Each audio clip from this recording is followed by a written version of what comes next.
Si la spécialité affichée du laboratoire des technologies de la biomasse à l'université de Sherbrooke est la production d'éthanol à partir de biomasse, d'autres projets valent aussi la peine de s'y intéresser.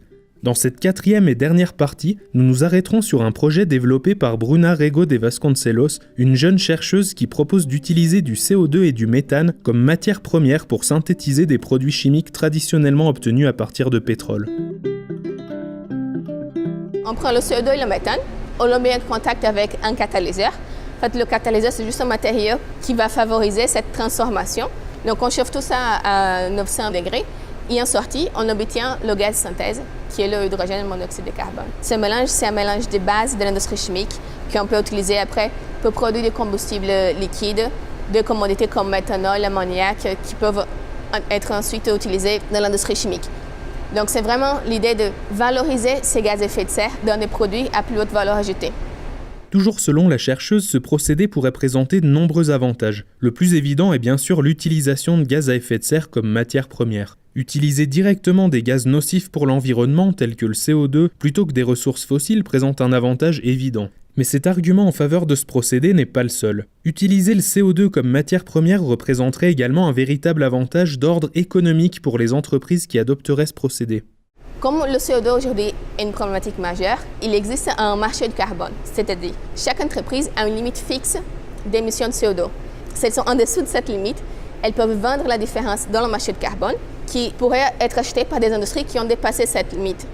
Donc aujourd'hui, le CO2, il a un prix. Donc en utilisant le CO2 pour faire la conversion de méthane, les industries pourraient profiter de ce crédit de carbone. Il commence à devenir pas que seulement un côté environnemental, mais aussi un côté économique qui est intéressant. Et c'est pour ça que ça commence à attirer de plus en plus d'attention, notamment des industries. Parce qu'avant, c'était OK, c'est côté environnemental, c'est beau, mais tant qu'on ne parle pas de côté économique pour les industriels, ça passe un peu moins bien. Donc aujourd'hui, avec les crédits carbone, c'est une technologie qui pourrait devenir plus économique que les technologies qui sont utilisées actuellement à l'échelle industrielle. En allant plus loin dans le raisonnement, ce procédé pourrait même apporter des solutions à des problématiques apparemment très éloignées de la question des biocarburants. Prenons un exemple. Nous sommes tout à fait capables aujourd'hui de produire de l'électricité à partir du vent ou du soleil. Cependant, que faire lorsque le vent tombe ou que le ciel est nuageux ? L'idéal serait de réussir à récupérer cette énergie lorsqu'elle est disponible, puis de la stocker suffisamment longtemps pour l'utiliser lorsqu'elle est plus difficilement accessible. Cela nous permettrait par exemple de nous chauffer l'hiver grâce à l'énergie solaire accumulée pendant l'été. Cependant, les technologies ne nous permettent pas encore ce stockage nécessaire des énergies renouvelables. Bruna Rego de Vasconcelos pense pouvoir apporter une solution à ce problème grâce à son procédé de transformation du CO2 et du méthane. Pour ce procédé, on utilise des températures qui sont très élevées, c'est-à-dire entre 900 et 1000 degrés. Il faut fournir beaucoup d'énergie pour faire la réaction. Donc l'idée dans ce projet, c'est de ne pas utiliser des combustibles fossiles, mais utiliser des énergies renouvelables, la solaire, éolienne ou hydroélectricité. En faisant ça, en utilisant l'électricité renouvelable pour produire un gaz de synthèse qui lui-même est un vecteur énergétique, le procédé deviendra une façon de stocker chimiquement cette électricité renouvelable.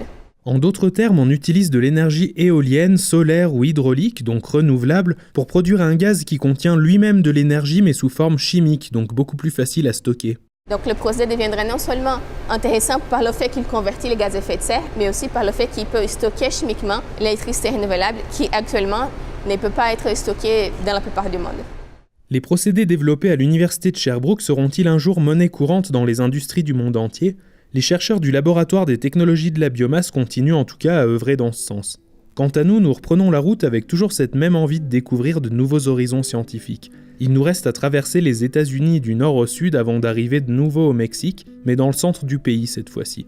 Des géologues nous y attendent pour tenter d'éclaircir un mystère enfoui dans les sous-sols du Yucatan. Pour nous soutenir et nous permettre de continuer à produire nos reportages autour du monde, n'hésitez pas à nous faire un don et à nous relayer sur les réseaux sociaux. Retrouvez également l'ensemble de nos contenus en accès libre sur notre site internet sciencevagabonde.com.